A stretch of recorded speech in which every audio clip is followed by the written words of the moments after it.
partiamo dai titoli. L'unica cosa prodotta fino ad oggi dalla legge speciale per la sanità in Calabria è il caos, aziende ospedaliere e sanità senza responsabili. Ora tutto dipende dal governo che verrà. La regione chiede di cassarla. Un operaio di Calabria Verde in servizio a Santa Caterina sullo Ionio è morto, colpito da un fulmine. Un suo collega è rimasto ferito. I due avevano trovato riparo in una baracca. Una bombola di gas è esplosa in un'abitazione a Spatola, nel Vibonese. L'esplosione ha investito in pieno un 69enne che è morto carbonizzato. Centinaia di fedeli hanno partecipato a Pietrafitta alla cerimonia di benedizione della grotta di Lourdes. Il suo ideatore, Don Abruzzini, l'ha definita l'ospedale delle anime. Cosenza e Crotone, umori opposti, aspettano con ansia novità dal mercato. Isilani necessita con urgenza un attaccante di peso. La squadra pitagorica punta ad un difensore. In Serie C Regina liquida la Casertana con 5 reti. Il Catanzaro pareggia a Bisceglie, Rende e Vibonese sconfitte. Buonasera e ben ritrovati dalla redazione di Teleuropa Network con il nostro telegiornale in diretta. In apertura lo avete visto dai titoli, parliamo di sanità con il decreto Calabria che fino ad oggi non avrebbe prodotto i risultati promessi, anzi l'unica cosa prodotta è il caos. Adesso tutto dipende dal governo che verrà e la regione chiede di cassare questa legge sulla sanità. Stamattina è rientrato in Calabria il generale Cotticelli e sicuramente sulla sua scrivania troverà una montagna di cose da fare, vista la situazione in cui si dibatte la sanità calabrese, che sta vivendo una delle stagioni più difficili della sua tormentata storia. Finanche gli stipendi dei medici di famiglia sono saltati e venerdì scorso, se non fosse intervenuta la Regione, nemmeno l'approvvigionamento dei farmaci sarebbe stato possibile. C'è un preoccupante vuoto di potere nelle aziende sanitarie e ospedaliere determinato, ironia della sorte, dalla legge speciale che nelle intenzioni del governo gialloverde avrebbe dovuto cambiare la sorte della sanità calabrese. Ma ad oggi non è accaduto nulla, anzi i problemi si sono aggravati. Ma a proposito della legge speciale, adesso che il governo è caduto e forse ne sta nascendo uno nuovo, che cosa accadrà alla legge voluta dalla ministra Grillo? Il governatore ha già chiesto che l'argomento venga inserito nell'agenda dell'esecutivo che verrà, probabilmente, per cassarlo, visto i guasti che sta provocando. A proposito, ecco cosa ha riscontrato il consigliere Carlo Guccione nella visita che stamattina lo stesso ha fatto negli uffici dell'ASP di Cosenza. In tanti anni di esperienza politica non mi è mai capitato una situazione di quello che ho trovato oggi nell'ASP di Cosenza. L'azienda sanitaria provinciale che grazie alla disponibilità dei dipendenti e dei dirigenti mantiene aperti i battenti, ma è senza guida perché non c'è nessuno che è abilitato ad assumere le funzioni del direttore generale e a deliberare e quindi a gestire l'ASP di Cosenza, che ricordo è una delle più grandi d'Italia, ha 1,5 miliardi di bilancio, 3 SPOC che è lasciata a se stessa. Ho contattato telefonicamente Cotticelli, il commissario e il direttore generale del Dipartimento Salute e del dottore Bercassi, ho chiesto che entro oggi vengano adottati i provvedimenti. È nominato un facente funzioni del direttore generale per dare la possibilità di acquistare i farmaci salvavite oncologici e garantire anche la gestione e la continuità assistenziale della più grande ASP d'Italia. E a proposito di sanità interviene anche il consigliere Bevacqua che dice ha inviato oggi al Presidente del Consiglio regionale Nicola Irto una lettera con la quale chiedo la convocazione di una seduta straordinaria ad hoc della Suprema Assemblea rappresentativa della Calabria che vede la presenza anche del commissario Cotticelli e del direttore del Dipartimento Sanità della Regione per una discussione organica sulla sanità calabrese. Scrive Bevacqua: con la presente richiesta mi rivolgo alla sensibilità istituzionale, al ruolo, l'oggetto che intendo sottoporre alla valutazione è il tema dei temi, il nodo più intricato con cui i calabresi sono quotidianamente costretti a fare i conti. La sanità, il disastro che le cronache ci pongono innanzi è senza precedenti. Il diritto alla salute dei nostri concittadini è stracciato e calpestato e senza che si intravedano prospettive di miglioramento. Cambiamo argomento, parliamo di cronaca perché un operaio 49enne di Calabria Verde è morto folgorato da un fulmine a Santa Caterina sullo Ionio. L'uomo insieme ad un collega era impegnato in un servizio antincendio in una zona montana del Catanzarese. Il generale Aloisio Marigio, commissario proprio di Calabria Verde, ricorda lo sfortunato lavoratore e fa sapere che l'azienda si farà carico delle spese per il funerale. Sentiamo. Dispiace tantissimo perché era una bravissima persona, una persona che era rientrata da circa un mese, dove aveva avuto diversi problemi di carattere familiare, aveva trovato serenità, si era risposato, aveva acquistato pure casa, aveva una serie di difficoltà anche di carattere economico. Dispiace tantissimo, una persona molto per bene. Devo dire che purtroppo è stato un evento del tutto accidentale, è arrivato un temporale all'improvviso, dopo 5-6 minuti di acqua, loro anziché forse mettersi a riparo, andare via, si sono riparati al di sotto di quella che è la struttura che gli consente di fare la vedetta. Lì un fulmine, da quello che abbiamo capito, ha beccato un traliccio di legno che tutto bagnato probabilmente ha trasmesso poi dopo l'energia al di sotto dove si è trovato ed è stato preso in pieno. C'è anche il collega che adesso ancora non abbiamo notizie precise, è ricoverato all'ospedale di Locri. L'azienda è vicinissima, ci faremo carico di tutte le spese per il funerale, vedremo come poter aiutare la famiglia e come poter ricordare questo povero ragazzo. Dispiace tantissimo, dispiace. Sono andato sul posto, a vederlo in quelle condizioni, sinceramente parlando, non vengono nemmeno più altre parole. Fin qui le parole proprio del commissario Marigio. Una tragedia ancora questa mattina a Spadola nel Vibonese, dove un 69enne è morto carbonizzato a causa proprio di un'esplosione di una bombola di gas. Il boato è stato così forte da essere sentito finanche nei centri vicini e non solo in tutto il paese. È stata violenta l'esplosione che ha ucciso un 69enne di Spadola, Gianni Casini, residente nel piccolo centro delle Porte di Serra San Bruno. A provocare la tragedia, come si diceva, l'esplosione di una bombola di gas, avvenuta questa mattina intorno alle 7:20 in via Teodoro Mesimerio, dove l'uomo viveva da solo all'interno della casa di sua proprietà.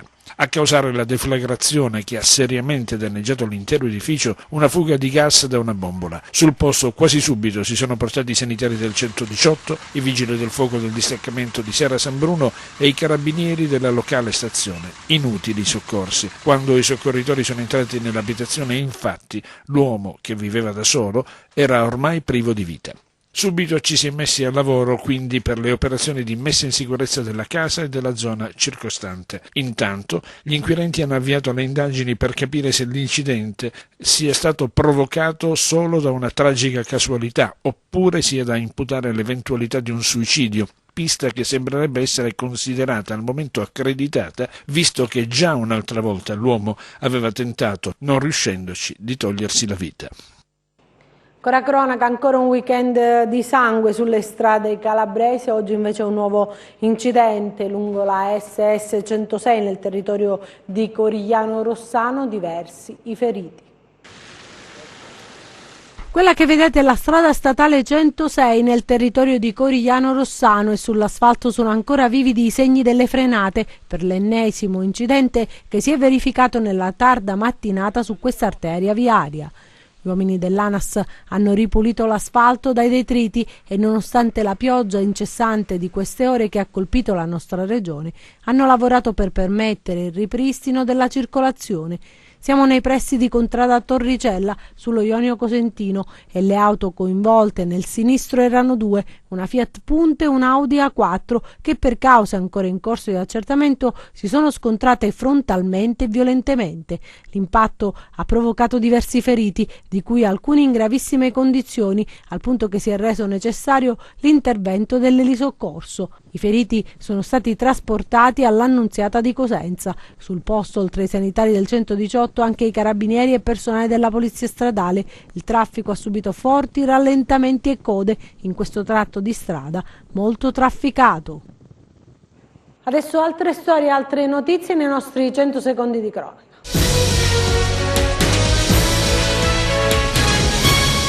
Ennesimo incidente stradale nella tarda mattinata di oggi sulla statale 106 Ionica nel comune di Corigliano Rossano. 2 auto si sono scontrate frontalmente in contrada Torricelle. 2 i feriti gravi sul posto l'elisoccorso. I feriti sono stati trasportati all'ospedale di Cosenza. Violento scontro sulla statale 18 ieri sera a Nocera Terinese, 5 le persone ferite di cui 3 gravi, 3 le auto coinvolte, sul posto i vigili del fuoco, il personale del 118 e la polizia stradale per ricostruire la dinamica di quanto accaduto.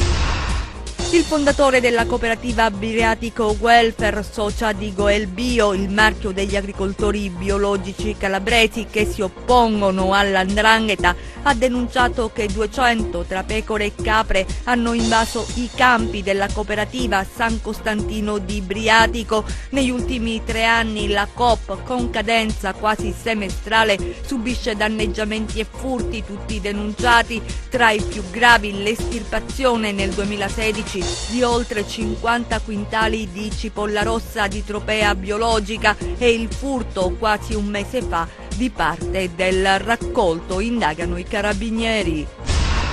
Si è sporto da un muretto che costeggia la strada, ha perso l'equilibrio, è caduto ed è morto. L'uomo, un 69enne di Sorbo San Basile nel Catanzarese, è precipitato in una scarpata. Soccorso, è stato portato all'ospedale di Catanzaro dove è deceduto per le ferite riportate. Questa era la cronaca, adesso ci spostiamo a Falerna dove l'amministrazione comunale e i volontari insieme per rendere più vivibile il territorio. Il punto sui progetti di riqualificazione urbana avviati con la collaborazione delle associazioni civiche, fra queste anche l'associazione Riviera dei Tramonti, nata un anno fa nella zona del Tirreno centrale calabrese. È in Calabria che si possono ammirare i tramonti più belli del Mediterraneo, una delle tante bellezze naturali del nostro territorio che può contribuire ad attrarre visitatori e a destagionalizzare il turismo. E così nelle zone del Tirreno centrale calabrese l'associazione Riviera dei Tramonti, nata un anno fa, lavora insieme alle amministrazioni pubbliche per valorizzare e promuovere il territorio. Una vasta zona che va da Nocera Terinese fino a Curinga, da dove si possono ammirare tramonti mozzafiato. Un progetto che ha l'ambizione di diventare un brand internazionale al quale hanno già aderito diversi comuni. Il tramonto della Riviera dei Tramonti è il terzo tramonto al mondo dopo Santorini e Ibiza, quindi praticamente siamo stati etichettati. Nasce quindi questa Riviera dei Tramonti in mezzo, che è tra la Riviera dei Cedri e la Costa degli Dei, una cosa molto bella. Ripeto, è importante avere l'aeroporto internazionale di Lamezia Terme proprio nel cuore della Riviera dei Tramonti. Ha deliberato anche il comune di Lamezia Terme ultimamente, deve deliberare Nocera e stiamo aspettando la delibera di Gizzeria. Un esempio dunque di come la sinergia tra amministrazioni e cittadini possa contribuire allo sviluppo del territorio, e a Falerna le associazioni civiche e l'amministrazione comunale hanno fatto il punto sui progetti di recupero e di riqualificazione urbana, protagonisti i volontari che si rimboccano le maniche per rendere questi posti più puliti, più vivibili e quindi più attrattivi. Abbiamo rotto la barriera fra l'amministrazione, fra la pubblica amministrazione e i cittadini. Finalmente siamo un'unica cosa dove ognuno ha un proprio ruolo e non c'è altra differenza se non quella dei compiti che ci siamo dati. Centinaia di fedeli invece hanno partecipato a Pietrafitta nel Cosentino alla cerimonia di benedizione della cosiddetta Grotta di Lourdes. La spianata di Pietrafitta gremita come a Lourdes per la benedizione della grotta nella domenica che neanche il cielo grigio riesce a disturbare. Qui raccontano che qualcosa è già cambiato. Solo un anno fa questo posto era abitato dai rovi, spine alte e rigogliose, testimoni dell'abbandono. Ha avuto un bel da fare Don Antonio Abruzzini, un sacerdote in sintonia con il linguaggio dei segni. Nella preghiera il Signore mi ha chiesto di dare uno rilancio, uno slancio a questo luogo per farlo diventare un luogo di preghiera e di accoglienza, dove Dio possa incontrare. Io la definisco come una rete per pescare i pesci. una rete per pescare le anime. E così piano piano c'è stato chi ha offerto una giornata di lavoro, chi del materiale, chi del denaro, e quello che sembrava impossibile ha preso corpo. Si dice che la preghiera è il potere del mondo. La grotta, in un borgo semisconosciuto della Calabria, sarà l'ospedale delle anime. C'è tanto bisogno di Dio attualmente nella società di oggi. C'è tutto, tanto benessere, però spessissimo manca Dio, manca la spiritualità, manca la trascendenza, e quindi le persone poi stanno male. Ecco perché l'ospedale. In prima fila ci sono i malati, l'Unitalsi, presente a Pietrafitta come a Lourdes. Don Antonio li ha seguiti per tanto tempo nei treni bianchi della speranza. Restano i contatti con il santuario d'Oltralpe. Siamo andati a Lourdes, ho mandato un mio delegato a studiare, a vedere, a progettare, copiare, insomma, misurare la grotta di Lourdes per poi riprodurla. E i cappellani di Lourdes sono informati e sono pure invitati, verranno prima o poi, sì. Presenti le istituzioni locali, è stato il vescovo Monsignor Francesco Nolè a presenziare la cerimonia solenne e rivelare l'ostentato avvio del progetto. All'inizio c'è stato un po' di titubanza, nel senso che non si sapeva che cosa potesse nascere, e alla fine, quando si è visto che era un fatto positivo, certamente non si celebreranno i sacramenti, non è un luogo per i sacramenti, battesimi, cresime, matrimonio, no? È un luogo di preghiera, come la grotta di Lourdes d'altra parte. La grotta avrà un effetto traino per il recupero dell'antico convento di Sant'Antonio risalente al 1600. Si sta lavorando, intanto nello scrigno della spiritualità si potrà venire ogni giorno. È sempre aperta, sì, sempre aperta tutti i giorni. Cambiamo ancora argomento. È partito da Cerisano l'edizione 2019 del Festival delle Serre, apertura con il Galà Lirico, una sfilata di moda e un concerto rock. Vediamo. Roma non farà stupida stasera. A Cerisano il Galà Lirico di apertura ha dato ufficialmente il via alla 26esima edizione del Festival delle Serre, dedicata quest'anno a Roma. L'evento, fiore all'occhiello delle manifestazioni calabresi, è partito da Palazzo Sersale, luogo simbolo della cittadina delle Serre e inizio del percorso di tutte le attività e le manifestazioni che per un'intera settimana animeranno Cerisano. La serata di apertura è stata dedicata alla musica lirica e classica. A calcare il palcoscenico è stata il soprano Maria Rosa Sansone, accompagnata al pianoforte da Antonio Condino con la direzione artistica di Vincenzo Palermo. Abbiamo avuto un grande rapporto con il maestro Zingariello, con Katia Ricciarelli, che negli anni ormai sono diventati dei nostri amici, e nel mese di luglio abbiamo messo in scena l'opera lirica Il Don Giovanni, che ha avuto un grande successo, e durante il festival invece abbiamo scelto un modo diverso di far ascoltare musica. Ci saranno tanti bei concerti di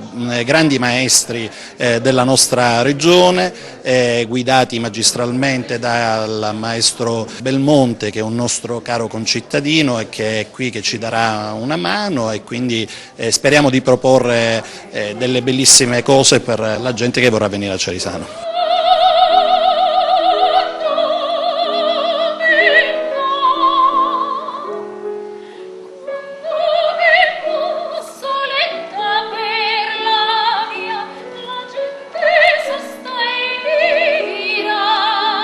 Una sfilata di moda sul tema della dolce vita e la musica rock dei 911 in concerto hanno concluso la serata.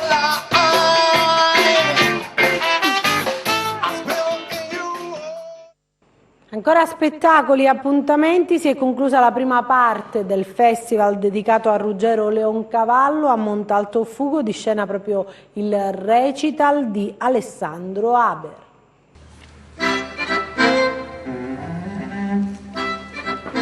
È il pomeriggio della festa dell'Assunzione, il 15 agosto di un anno qualsiasi tra il 1865 e il 1870, e nel piccolo centro di circa 6.000 anime di Montalto Fugo, nei pressi di Cosenza, il sole è ancora alto e cocente.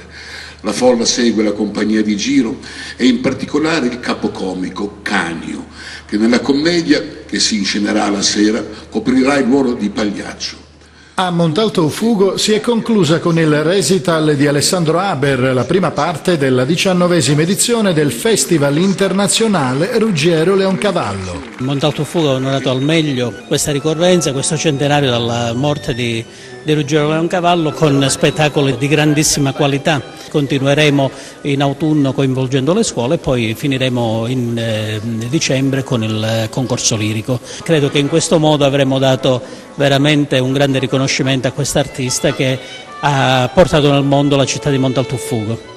Le 4 serate della prima parte del festival si sono distinte per la forte connotazione dedicata all'opera, ma con diversi elementi di contaminazione, un modo molto efficace per avvicinare tutto il pubblico alla musica lirica e classica in genere. Abbiamo deciso di proporre questo spettacolo di Haber perché la commistione tra i generi può essere una soluzione per accendere i riflettori sulla classica, quindi questa sera uniamo le musiche di Leoncavallo con un volto del cinema come può essere Haber.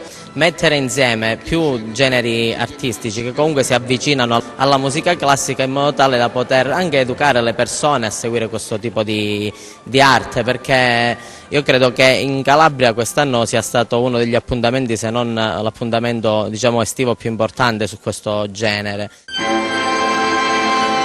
La commedia è finita!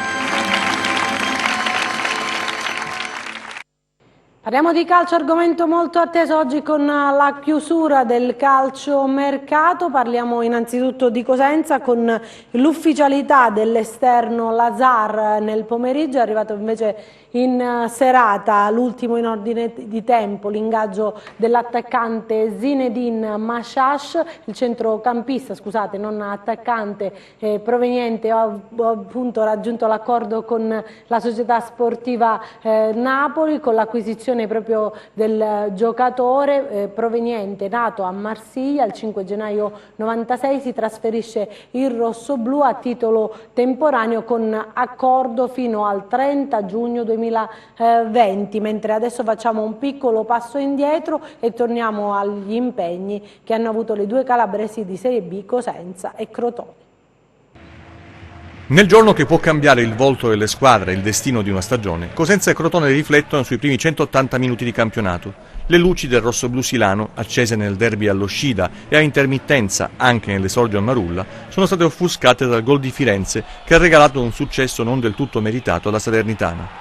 I lupi, incerottati e incompleti, hanno dominato il primo tempo, sfiorato nel vero senso della parola il gol del vantaggio con Pierini e Bruccini, segnato una rete vanificata dal fischio dell'arbitro per una situazione quantomeno dubbia e dato l'impressione di poter controllare l'avversario. L'intervallo però ha interrotto sul più bello il cammino del Cosenza, che appena rientrato in campo è inciampato nell'azione imbastita da Cicerelli, lasciando spazio e gioco ai campani. Le ombre della serata si sono concentrate tutte in questa fase, nell'errore e nella reazione ritardata che ha visto poi i lupi, impegnati in un finale incandescente, entrare di diritto nel Guinness dei primati con la doppia traversa colpita da Bruccini e Carretta dopo la bella serpentina di Baez. Conta il risultato, lo dicono i mugugni che si fanno sentire più delle considerazioni ponderate su una squadra in rodaggio che aggiungerà in queste ore elementi importanti e funzionali ai propri equilibri. Per certi versi sarebbe meglio giocare subito per utilizzare la rabbia agonistica e tentare di spazzare via le perplessità della piazza. Per altri viene utile la sosta che permetterà al tecnico di lavorare con calma e recuperare gli elementi acciaccati. Certo è che il Pescara di Luca Palmiero, domenica 15 settembre, troverà i lupi affamati. Diverso stato d'animo in casa Crotone, se il derby aveva lasciato l'amaro in bocca per non essere riusciti a sfruttare il fattore casalingo e la superiorità numerica e qualche timore per le nitide occasioni concesse al Cosenza, la gara di La Spezia ha restituito punti e certezze. Per Stroppa sono arrivati messaggi positivi dalla prova di Simi, che proprio all'esordio era apparso fiacco e involuto, conferme da Messias, al momento l'uomo più ispirato, e buone notizie da Luca Vido, che con Maxi Lopez sarà il valore aggiunto dei pitagorici nelle prossime settimane. Al ritorno in campo sarà l'Empoli a mettere alla prova i progressi dei rossoblù, una sfida che potrebbe dare indicazioni probanti sullo spessore della squadra di Stroppa. Ancora calcio in Serie C, la Reggina liquida la Casertana con 5 reti, il Catanzaro pareggia a Bisceglie, Rende e Vibonese sconfitte. Aspettando il transfer, Dennis si accomoda in tribuna al Granillo e assiste alla goleada della Reggina sulla Cavese. Il vantaggio lo segna di testa Corazza sugli sviluppi di un calcio di punizione. Il raddoppio è frutto di un'azione insistita che vede andare al tiro Sunas e Bianchi, ma il tocco decisivo è il rimbalzo del pallone sul corpo del portiere Campano Bisogno che finisce in rete. La gara diventa aperta e spettacolare, il tris lo sigla Reginaldo, poi il break della Cavese con il rigore concesso a Di Roberto e trasformato dall'attaccante Campano. La ripresa è equilibrata, ma alla mezz'ora arriva l'altro acuto Amaranto con Sunas che sfrutta l'assist di Reginaldo. Chiude i conti Bellomo, ancora su suggerimento del brasiliano, per siglare il 5-1. Frena il Catanzaro sul campo del Bisceglie, botta e risposta con Gatto al secondo gol stagionale che porta avanti i pugliesi al 24esimo del primo tempo e Fischnaller che pareggia al quarto d'ora alla ripresa. Nella mezz'ora restante i giallorossi non riescono a concretizzare le azioni costruite per portare via i 3 punti nonostante i tentativi di Auteri di incentivare la manovra offensiva. Cade in casa la Vibonese al cospetto dell'Avellino che sbanca il Razza grazie alla rete di Rossetti, bravo ad approfittare di un disimpegno della difesa rosso-blu per battere Greco. Gol per tempo al Pinto di Caserta e rende KO tra la rete di Silva al 12esimo del primo tempo e quella di Castaldo nella ripresa, il contrasto tra Rainone e Libertazzi, ignorato dal direttore di gara. Adesso vediamo le previsioni del tempo.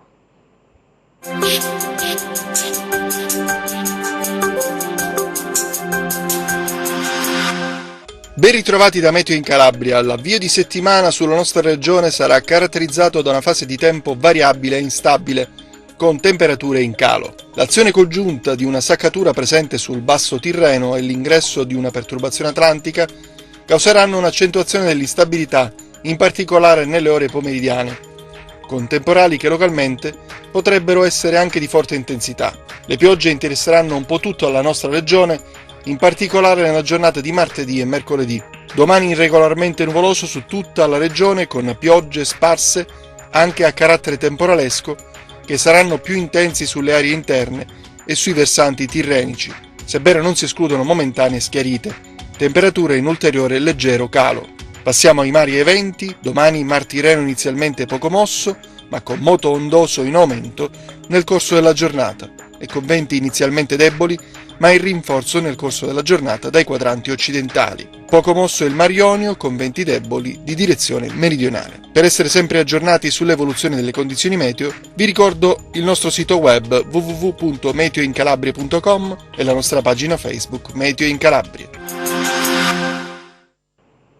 Anche per noi è tutto, io mi fermo qui, grazie per averci seguito e buon proseguimento con i nostri programmi, arrivederci.